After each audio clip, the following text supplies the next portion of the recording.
First this morning, 57-year-old Anita Rose left her house for a usual early morning dog walk and tragically she never came home. Just to warn you, this film may be upsetting for some viewers.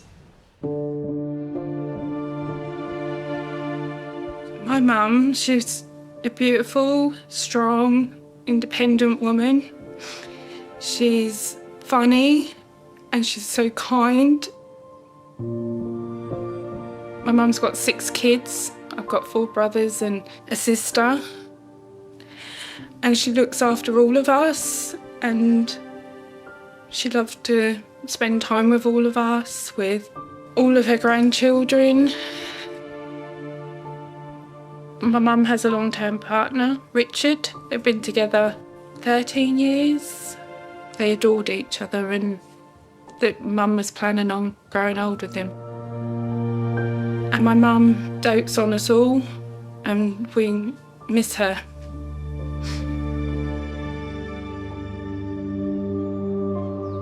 Near the mouth of the River Stour in Suffolk lies Brantham. Surrounded by picturesque countryside, the village is where Anita Rose lived.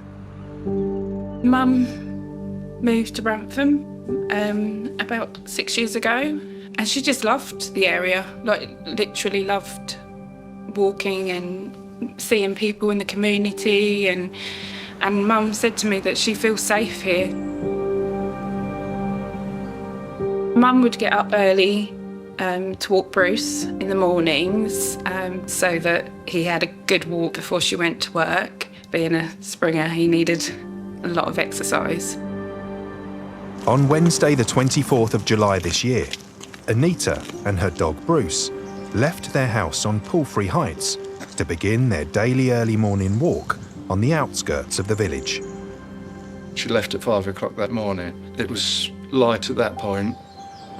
Anita used an app on her phone that enabled her to track the route that she's taken around Brantham. As Anita leaves her home address, she'd walk through the estate in a northeast direction. Anita and Bruce circled the church and walked down south on Rectory Lane out into the open countryside. From that point, she'd follow a path along the railway line that runs through Brantham until she turned right towards the top of Newmill Lane. As she reached the top of Newmill Lane, she stopped her app at 6:03 that morning. But we know from previous walks that same location has been where Anita's previously stopped her phone. By that point of the walk, she'd walked for about 3 miles. Police believe Anita followed the track parallel to the railway line the way she came. But instead of turning right and back towards the church, she carried straight on towards a pond where she'd often take Bruce at the end of their walk. But Anita didn't make it that far. At 6:25 a.m, a male cycling towards the railway station found Anita unconscious on a path at the bottom of Rectory Lane near the water sewage plants. He could see facial injuries and immediately called an ambulance. Bruce, her dog, was by her side with the lead wrapped around her leg. Anita was taken to Addenbrooke's hospital, but died 4 days later. Her injuries that she sustained, she didn't look like my mum.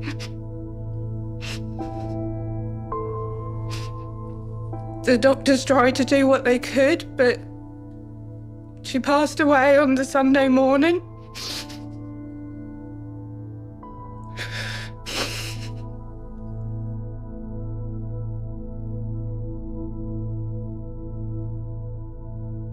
Anita's family are struggling to come to terms with her death. My mum's funeral was on Friday, the 20th of September. It was a difficult day because we shouldn't be having to have a funeral for my mum. She's 57 years old and she had so much to live for, so much she was looking forward to. She was supposed to be on holiday right now. We just haven't But we haven't got our mum, and our mum isn't here to look after us anymore.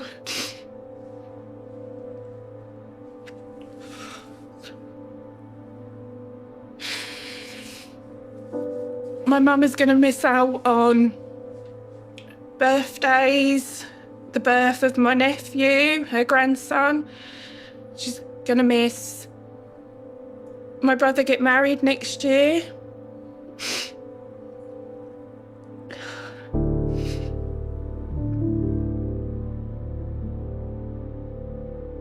Police have launched a murder investigation into Anita's death. We don't understand how someone could brutally, horrifically attack someone when they're walking their dog. I really want anyone that has any information, however small or insignificant they think it may be, to come forward and speak to the police. We need to find the person that done this to my mum. They need to face justice. It won't be enough, but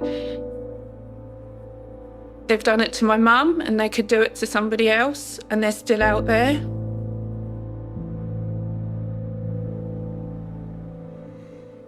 Really is just so sad. We can see how tough it is for Anita's family. I'm joined now by DCI Matthew Connick, who's investigating this matter. Matthew, what can you tell us about her last movements that day? So it started as a normal day for Anita. She'd always leave for an early morning dog walk, and that morning she left her address in Palfrey Heights in Brantham at 5 a.m. She used a tracking app on her phone which was linked to her dog walks.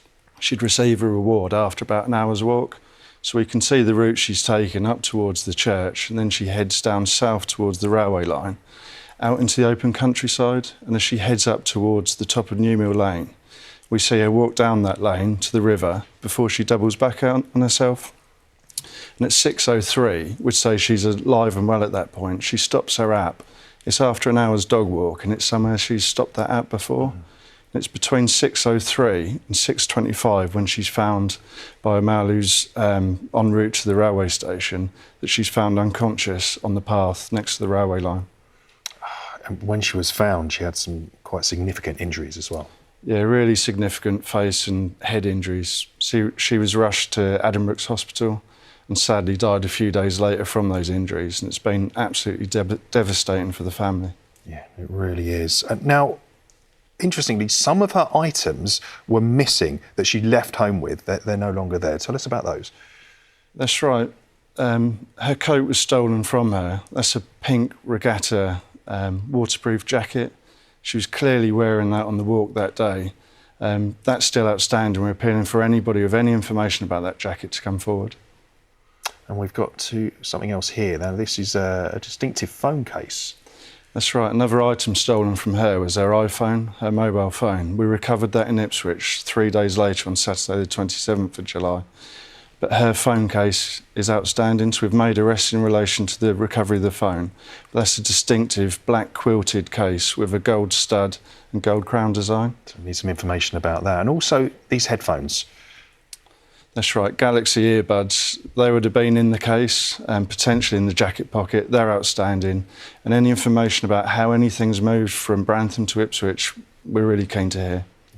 Absolutely. Now, there's also a potential witness that you wish to trace. So we've got an image here that we can see. Talk us through this. That's right. We've still been unable to identify any witnesses that have actually seen Anita on the walk that morning. This male was seen walking past the same CCTV camera as Anita 16 minutes later.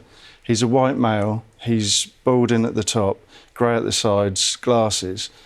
If you are that person or you know that person, please come forward. You may hold some vital information for us. It'd be absolutely crucial to the investigation, as you say. Other than this person, who else do you want to hear from today? Any witnesses? Anita was distinctive in her pink coat. She was walking her Springer Spaniel, that white and tan dog. Anybody that's seen either of them on the walk. And also, the railway line cuts right through Brantham. It's a busy commuter line to and from London. It sits between Manningtree and Ipswich. Anybody on that train that may have seen somebody please get in touch. And if anyone needs that further incentive to come forward, there's a financial reward put forward by the independent charity Crime Stoppers. That's right. Crime Stoppers have offered a £20,000 reward for any information that leads to the arrest and conviction for anybody involved in the death of Anita, and that information can be provided anonymously. Thank you, Matthew. So do you have any information? Have you got any information about these items, perhaps? Do get in touch. If so, the contact details are on your screen now.